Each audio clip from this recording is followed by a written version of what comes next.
Hello. My last video was why skateboarding sucks in 2022. Apparently a lot of people were either happy or sad that I made that video, and the internet people that I don't know were mainly the ones that were sad behind their computer screens. I've made a positive, this one's going to be a positive video of why skateboarding is wicked.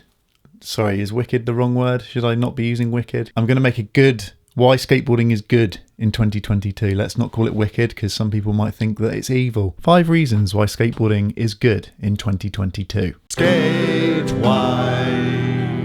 Reason number 1, nice and easy. How many skateboarding parks there are now, or skate parks, or wheelie parks, whatever you want to call it. There's so many. You can go to a little town and there'll be a relatively well-built, well-designed skate park. When I started skateboarding, back when we had GBH ramps down Bank End in Bideford, awful. Like, I really enjoyed that skate park, don't get me wrong, but the build quality, the design, the layout, generally, back in the 2000s, bad, really bad. Some of the skate parks that were built back then were horrendous, and now there's lots of generally well built. Like, we can still moan at Canvas and Maverick skate parks, but they do make some decent skate parks compared to the 2000s. It's only getting better for us. Number 2, being more mainstream, it's now not frowned upon as being a skater. My mum throughout my whole childhood told me to get into golf. Oh, learn golf, Rob. Golf, it's where you'll meet people and network and make money. And I never followed that advice, and that's why I'm poor. But I'm happy and poor, and that's the best place to be. Mainstream. Now we don't get the, Oh, haven't you grown out of skateboarding? That's not so much a comment anymore that's made to me. It's now less that and more, oh, skateboarding is in the Olympics now. Yes, it is in the Olympics. Yes, I am a skateboarder. No, I'm not in the Olympics, but I'm pleased that you think skateboarding's cool, Granny. Number 3, which is kind of a positive and a negative,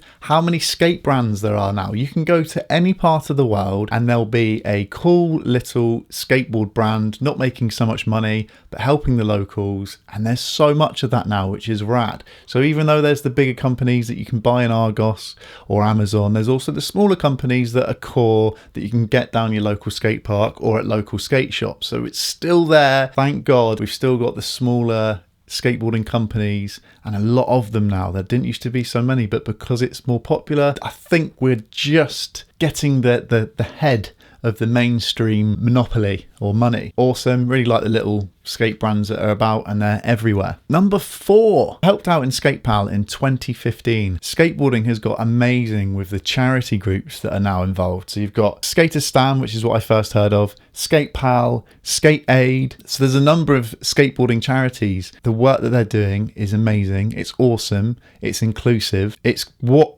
I started skateboarding for. It's everything, it's helping out the smaller communities, raising awareness through skateboarding for positive things. Number 5 of being positive about skateboarding in 2022, and this is another one which is a double-edged sword. Social media, I have to say, for skateboarding has been amazing. Like, I think it is one of the best things about skateboarding now is that you can have some little local 12-year-old doing Andy Anderson tricks and getting sponsored and getting recognised, which I think is a point that Tony Hawk's made recently. Whereas like 20 years ago, Rodney Mullins were only few and far between, and it was difficult for people that were alternate skateboarders to street skateboarding in the late 90s, early 2000s to gain recognition and to gain sponsorship, because it wasn't the mainstream back then style of skateboarding. And so the weirder skateboarding styles are now recognised, I think, a lot more through social media. Seeing different tricks, seeing different styles, I think it's only helped progress skateboarding a lot more rapidly.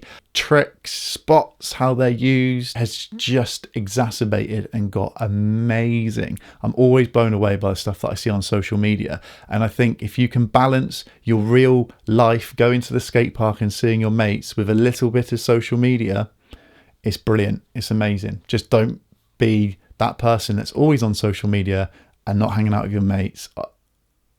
In actual fact, on that note, I am going to leave this video and I'm going to go and skate because, oh no, wait, it's raining. I'm in the UK.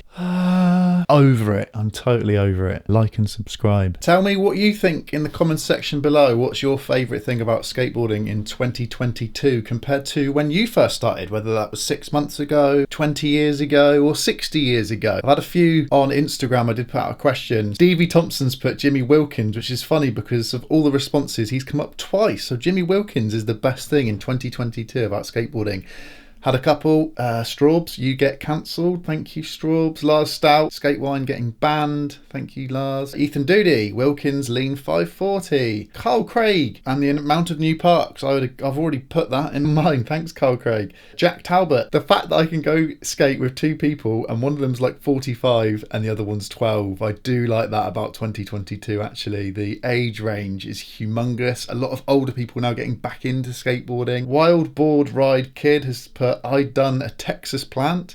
And finally, Lenny Moon can watch all the skate videos on YouTube, and I would agree with that. Lots of great YouTube videos. That rounds it up until the next one.